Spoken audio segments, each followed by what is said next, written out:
received our rear shelf back from the trimmers and they made a fantastic job of it, and now, as you can see from the outside, can't see any defects whatsoever. And I've put it all back together. All the rear seats are back, and started cleaning all the rest of the trim and the leather, so that's coming on nicely. What I've done now is I've tucked some masking paper around the centre console. I've just used a trim tool and pushed it underneath between the carpet and the tool so that I don't get the leather dye on the carpet. And I'm going to start giving this a few coats of black dye. Let each coat sink in. Probably give it about 3 coats and just freshen it up. It isn't too bad. The driver's side's more. Let's just have a walk round.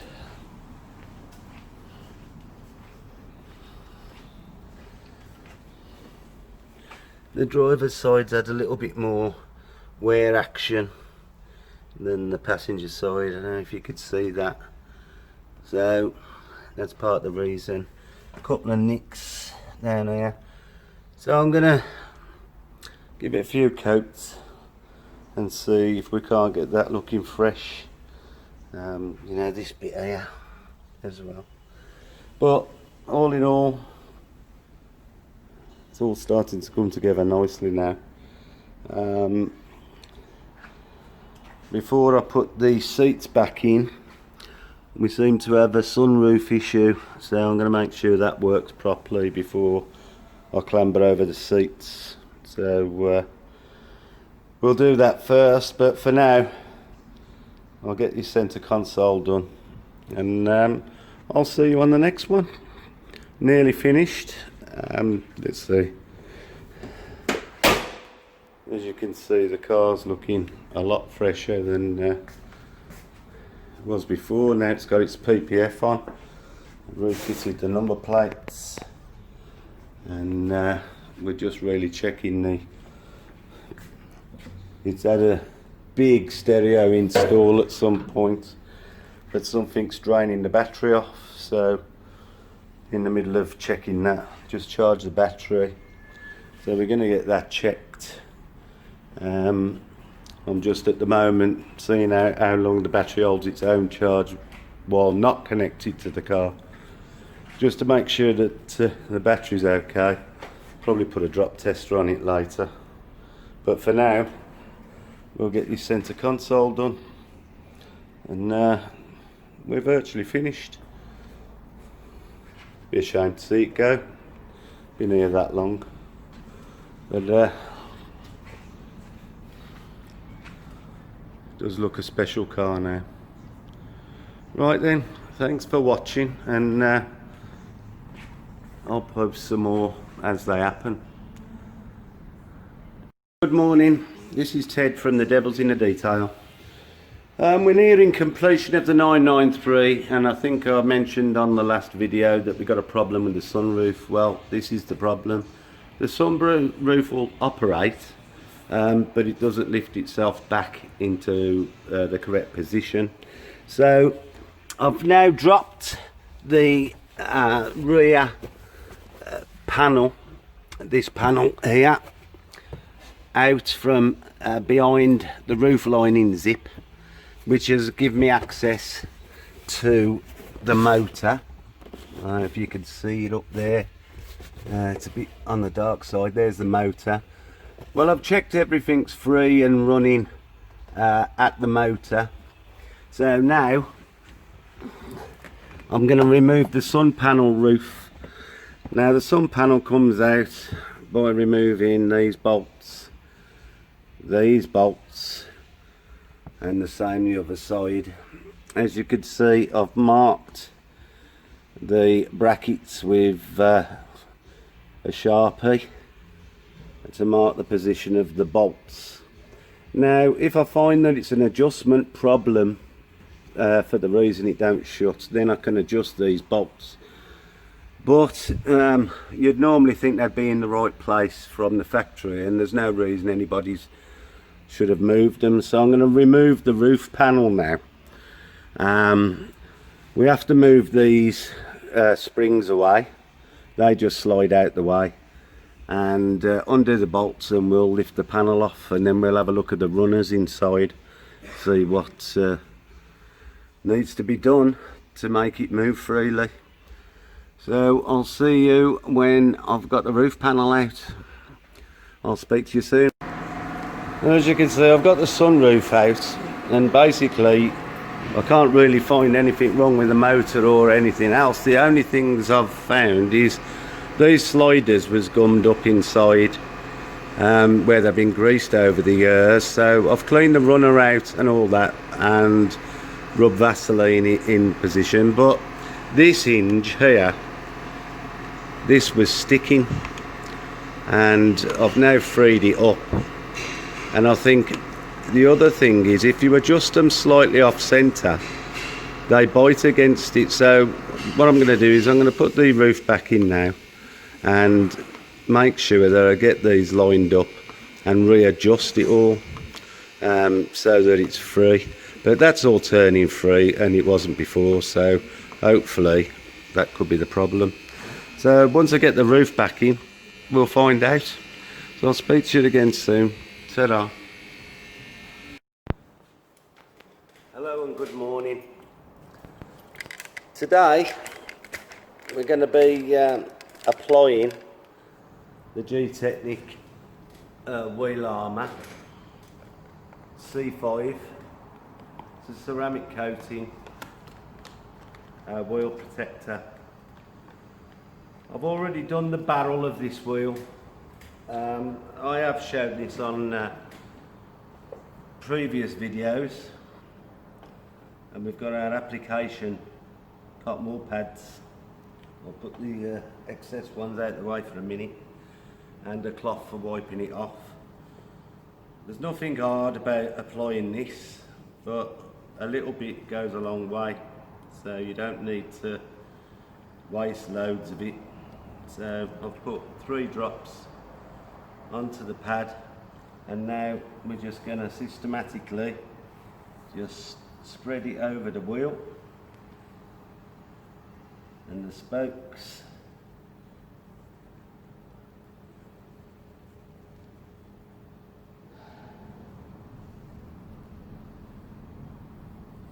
Making sure that we get good coverage, but we haven't got to soak it in the stuff. You know, it will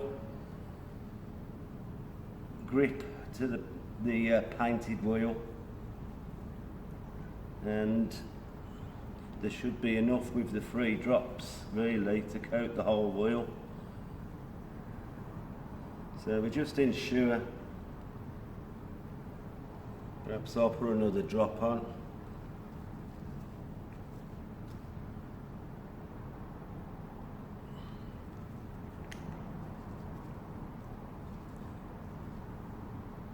So we're just coating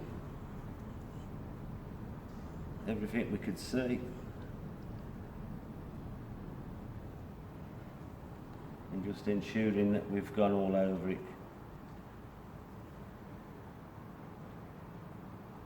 Now I'm going to take a clean microfiber, and lightly, we're not going to try and rub it off, we're just going to lightly remove any residue that might be there.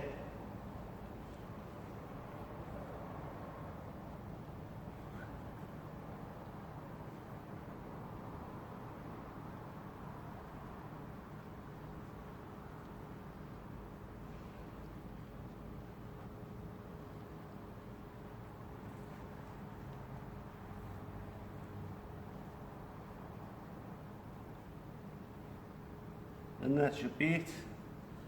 That's the one wheel ready to go back on. It'll make it a lot easier to clean in the future. It does repel some of the dirt and the water. and also adds to the shine of the wheel. It doesn't probably look like it on the camera, but it certainly has made it a little bit brighter. But as these are freshly restored wheels, it's nice to put something on to protect them. I don't suppose the car's going to be going out in all sorts of weather, but like I say, when it comes to have its maintenance washes, it makes it a lot easier for me to clean. And you know, we'll probably get a couple of years out of it because it's going to be a low mileage car. Previously, when we've done our own cars, we've topped this up about every year, just once a year, clean the wheels, put another coat on, and it's been as good as gold. You know, it's a product I've used for many years, and I have a lot of faith in it. You know, and used it myself. Now, going back to this sunroof issue, I've stripped the sunroof down and basically made sure all the parts are now free. But we have an issue with the sun visor at the front. There's two plastic hinges that are common for snapping, and I'm not sure that it's holding it in the right place. So we've ordered two new ones, and they won't be here for a day. So basically we've got to wait now to do that, and I don't want to put the interior trimming, the seats and the carpets, if I'm going to be climbing in and out removing the roof again. The other issue we've got with this car is the battery's been draining. Now I've pulled the fuse out of the amplifier now, and basically it is drawing. I wouldn't have thought it was enough to draw. You know, it's 60 milliamps draw on it. I wouldn't have thought, you know, it's a permanent live feed, and that's why, you know, it is draining while the car's turned off.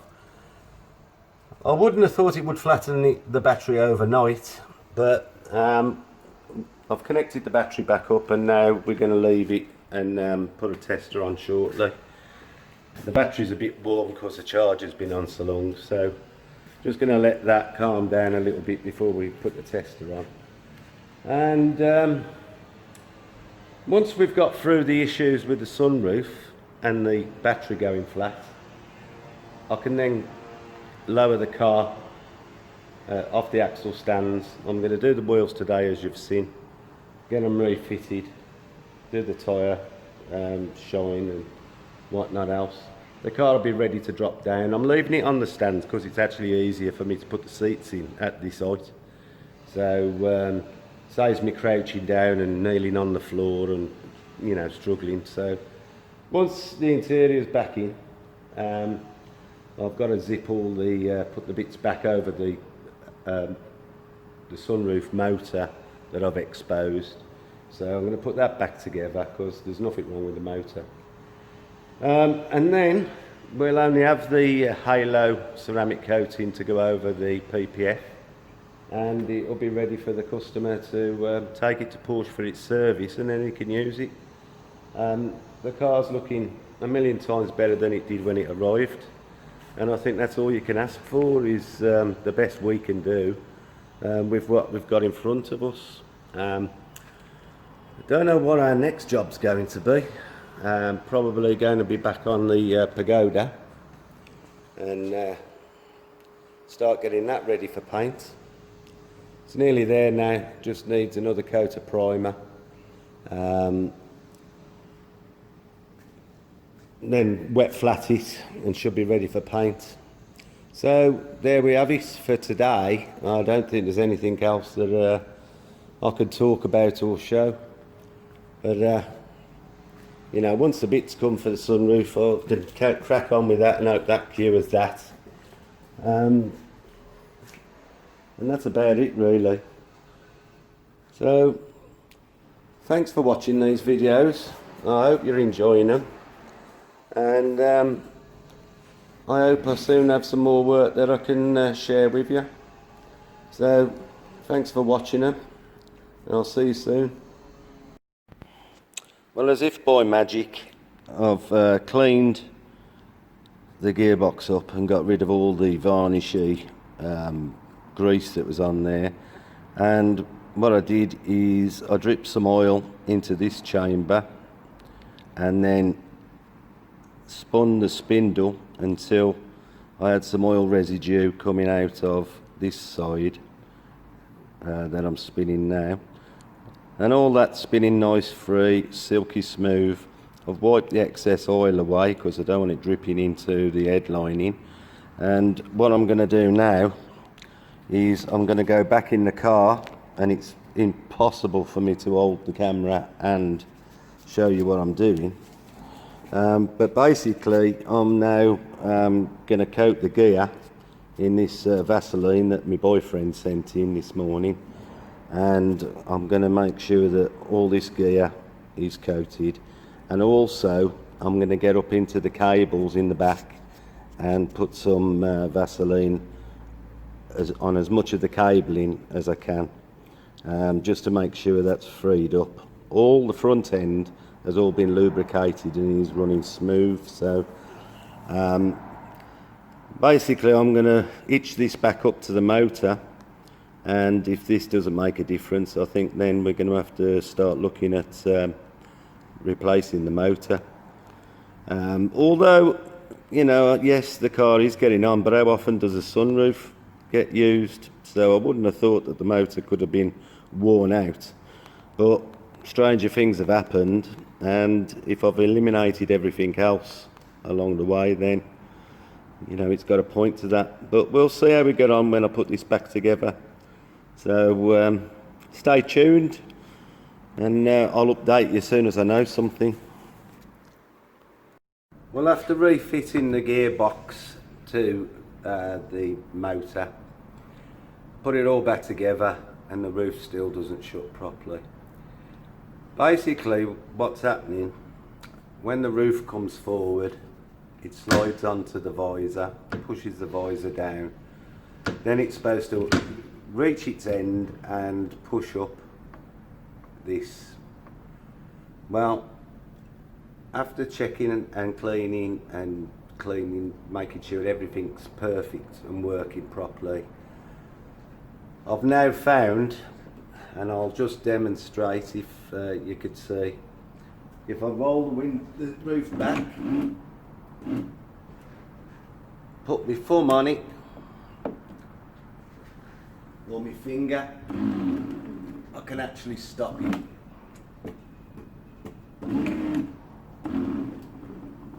And I think the tension, when the roof comes forward and it's pushing on this and knocking the flap down, it hasn't got enough life in it to get to the end of its travel, which then pushes that bracket up, which shuts the roof. So it looks like I'm going to put a motor in it. So we're going to contact the owner of the car and tell him he needs a motor. Basically everything else is working correctly. So I'm going to put the roof panel back in, and I don't need the roof out to fit the motor because it's in under the head lining. So that's about the end of this, you know, but at least we know that everything else is working perfect. I mean, the other hinge was seized when I stripped it. I thought that was the fault to start with. The gearbox, as you've seen, was a bit clogged up, so that's been cleaned. The cables have been cleaned and, you know, had Vaseline put on them. The channels have all been cleaned, and the hinges underneath the visor have been replaced. So